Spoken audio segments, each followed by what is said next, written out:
আরে তাই তো বলি, আমার গাছে পাকা পাকা আম ধরেছে। আম আস্তে আস্তে কোথায় হারিয়ে যায় বুঝতে পারি না। তাই তো বলি, এই যে দুষ্টু পাখি, তুমি তাহলে আমার পাকা পাকা আম চুরি করে খাও। এবার আমি বুঝতে পারলাম, এবার তো তুমি ধরা পড়ে গিয়েছো। তাহলে তুমি কি করবে এখন? এই যা, এখন আমি কি করব? আমি তো মুরব্বি ভূত দাদুর কাছে ধরা পড়ে গেলাম। এখন উপায়টা কি? এই যে মুরব্বি ভূত দাদু, আমি কবে মাত্র একখানা পাকা আম খেয়েছি, তার চাইতে বেশি কোনো খাইনি গো দাদু।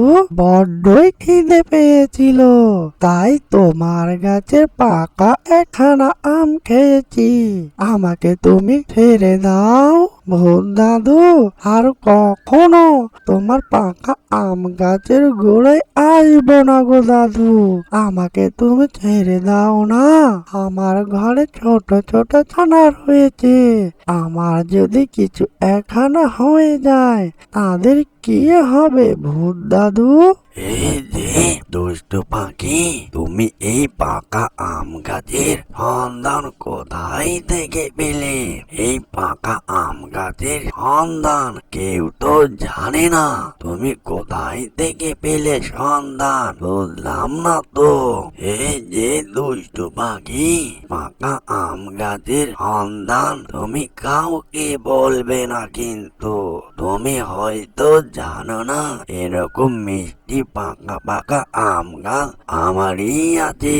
আর এই পাকা আমগুলো আমি ভূতের বাজারে পেয়ে আছি, আর কিছু টাকা দিয়ে আমি খাবার সংগ্রহ করি।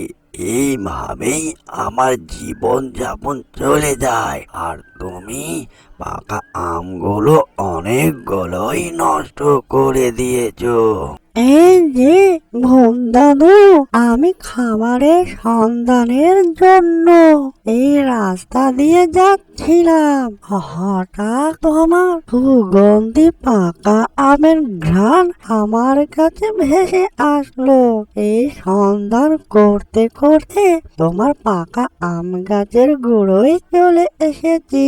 ভূত দাদু, আমার ক্ষতি তুমি কিছু করিও না।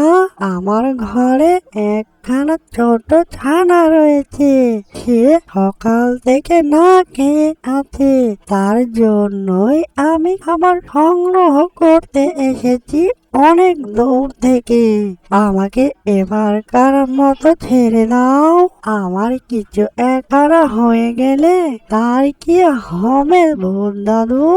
এই যে দুই পাখি, তোমার ঘরে বুঝি একখানা ছানা রয়েছে? ঠিক আছে দুষ্ট পাখি, আমি এতটাই খারাপ না যে পাকা আমের কারণে তোমার ক্ষতি করব।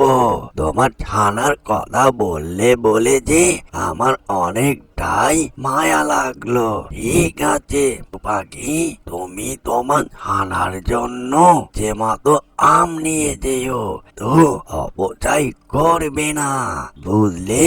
এই যা গড়িয়ে আসলো, তোর হাট বাজার তো হতে যাবে, যেতে হবে অনেক দূরে। যাই পাকা আমগুলো হাটে নিয়ে যাই, ঘরে কোনো খাবারই নেই। এই যে ভূত দাদু, তোমার তো আমি অনেকগুলো পাকা আম নষ্ট করে দিয়েছি, তুমি আমায় কিছুই বললে না। ঠিক আছে ভূত দাদু, আর এরকমটা হবে না। ভূত দাদু, আমাকেও অনেক দূরে যেতে হবে। আমার ছানাটা আমার জন্যই অপেক্ষা করছে খাবারের জন্য। ঠিক আছে ভূত দাদু, অনেকগুলোই পাকা আম খেয়েছি, পরে আবার দেখা হবে ভূত দাদু। আমি তাহলে গেলাম।